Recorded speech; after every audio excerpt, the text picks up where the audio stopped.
You know those stubborn pockets of fat right on the side of your stomach? Yeah, the ones that make your t-shirt hug a little tighter, or your jeans fit just a little wrong. We call them love handles. But if you're like most people, there's nothing lovable about them. And here's the thing, getting rid of them isn't complicated. It's not magic. It's not a 7-day cleanse. It's a system, one you can actually stick to without feeling like you're starving or training for the Olympics. Today, I'm breaking down 5 steps to kill your love handles, brick by brick. No gimmicks, no starvation diets, just proven methods you can start today. And the last step? It's the one nobody talks about, but it might save you years of frustration. Let's build.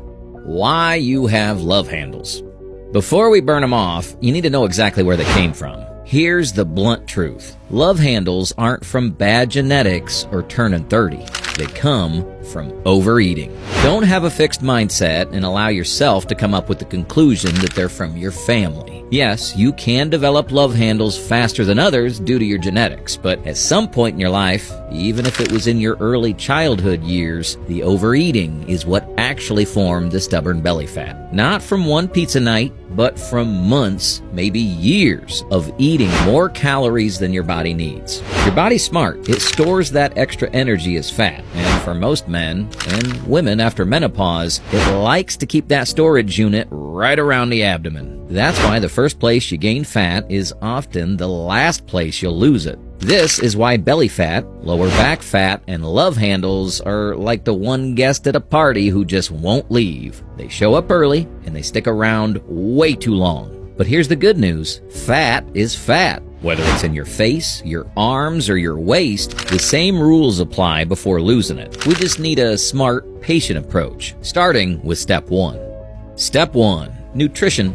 You probably heard this before. If you want to lose fat, you need a calorie deficit. That's true, but here's the catch. Your love handles won't magically disappear the first week you eat less. When you start losing fat, your body usually sheds it from easier areas first. Face, arms, chest, maybe upper abs. The stubborn stuff on your waist, that comes later, which means you have to stay in the game long enough for your body to tap into that storage. Here's where most people mess up. They try to rush it. They slash calories, drop weight fast, and then crash. Energy tanks, cravings go wild. Workouts suffer, they quit, and the fat comes back. I remember the first time I started, I tried to only eat 1 meal a day and work out like a maniac. That didn't do anything for me except make me super low on energy, cranky enough to snap at people over nothing, and so hungry at night that I'd end up raiding the fridge like a raccoon in a dumpster. It wasn't discipline. It was just self-sabotage dressed up as hard work. Instead, aim for something sustainable. For most people, that means a calorie deficit of about 500 calories per day, which adds up to losing about a pound of fat per week.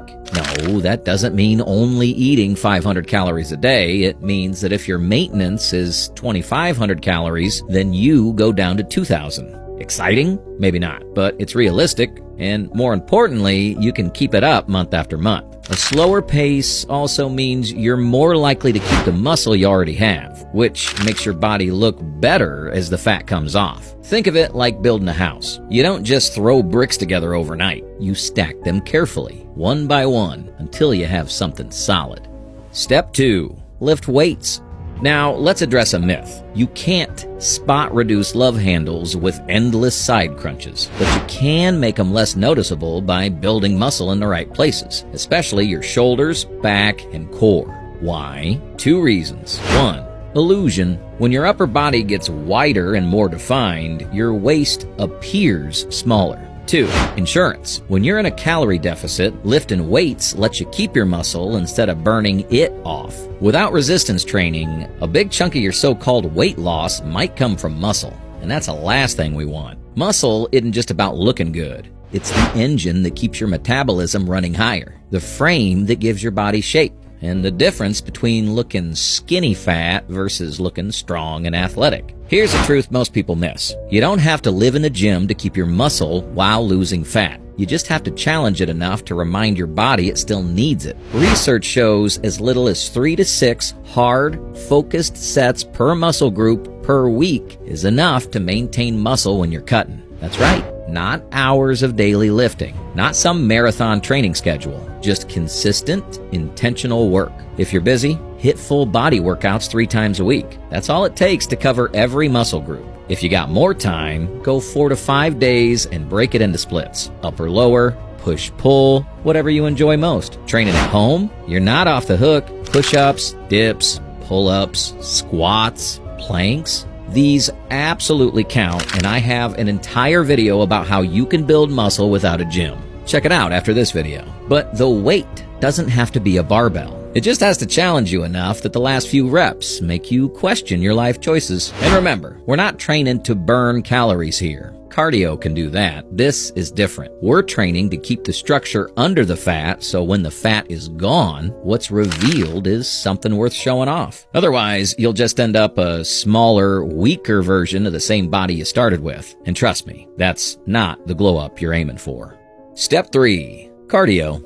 Lifting is the muscle builder. Cardio is the calorie multiplier. And before you roll your eyes and picture yourself chained to a treadmill for an hour, hear me out. Cardio doesn't have to mean running yourself into the ground until your soul leaves your body. It's simply about moving more so you can burn more. Start with the easiest, most underrated fat loss tool on the planet. Walking. Yep, walking. Track your current daily steps for a few days so you know your baseline. Then add about 2,000 steps to that number. Keep increasing little by little until you're hitting around 8,000 to 10,000 steps a day. Why? Because that alone will quietly burn hundreds of extra calories each week without wrecking your recovery, without leaving you drenched in sweat, and without making you dread your workouts. You can do it on lunch breaks, while taking calls, or just by parking further away at the store. Small changes stack up fast. Once you got that down, you can speed things up by adding 20 to 30 minutes of moderate cardio 2 to 3 times a week.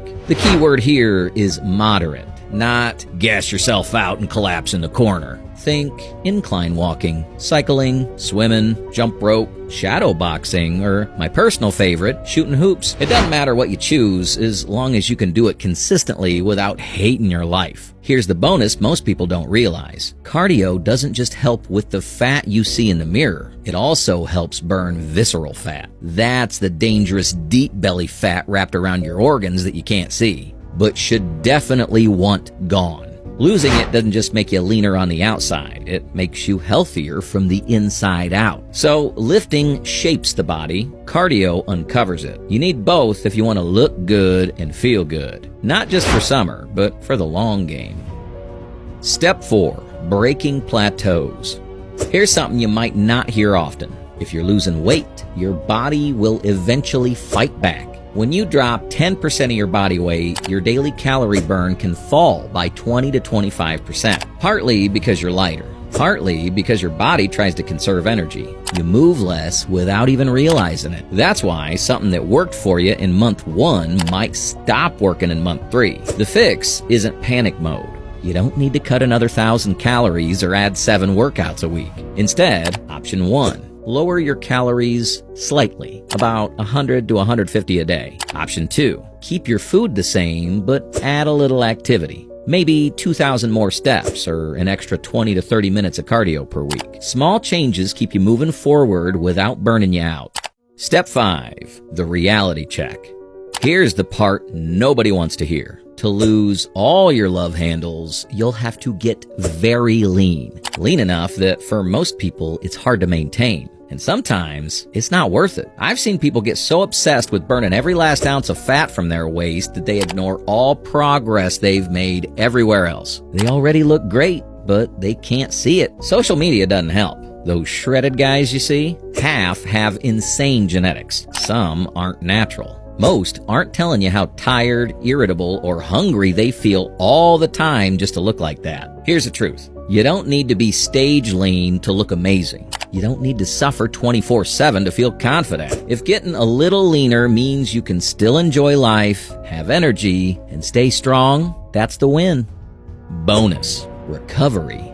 Professional athletes have a secret weapon most people ignore: recovery. LeBron James, for example, takes naps almost every day. Not because he's lazy, but because it helps his body recover so he can perform again tomorrow. Now, you're probably not training 3 to 4 hours a day like LeBron, so no, I'm not saying you need to take a nap daily. But I am saying you need to treat recovery like part of the plan. That means 7 to 9 hours of sleep most nights. It means managing stress. It means not hammering the same muscles every single day. Because your body doesn't grow, get stronger, or burn fat during the workout. It does it during recovery.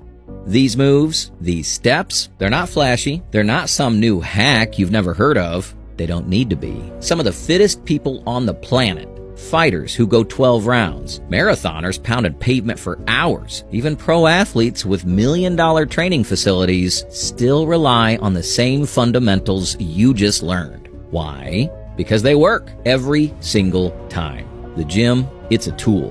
You're the machine. And here's the truth. A machine is only as good as how it's maintained.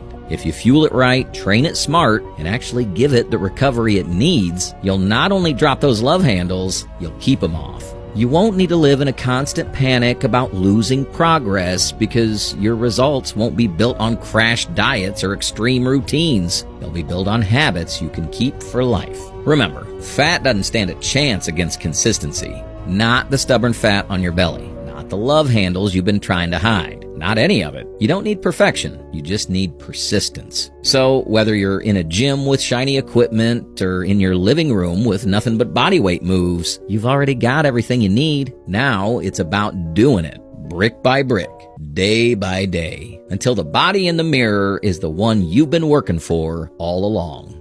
Most people will watch this, nod their head, then do nothing. They'll keep the same habits and wonder why nothing changes. Don't be like most people. Start today, even if it's just tracking your steps or adjusting one meal, one brick at a time. And if you want the next brick, my next video breaks down exactly what to eat for stubborn fat loss in detail. Click here before you lose momentum. Brick by brick. No shortcuts.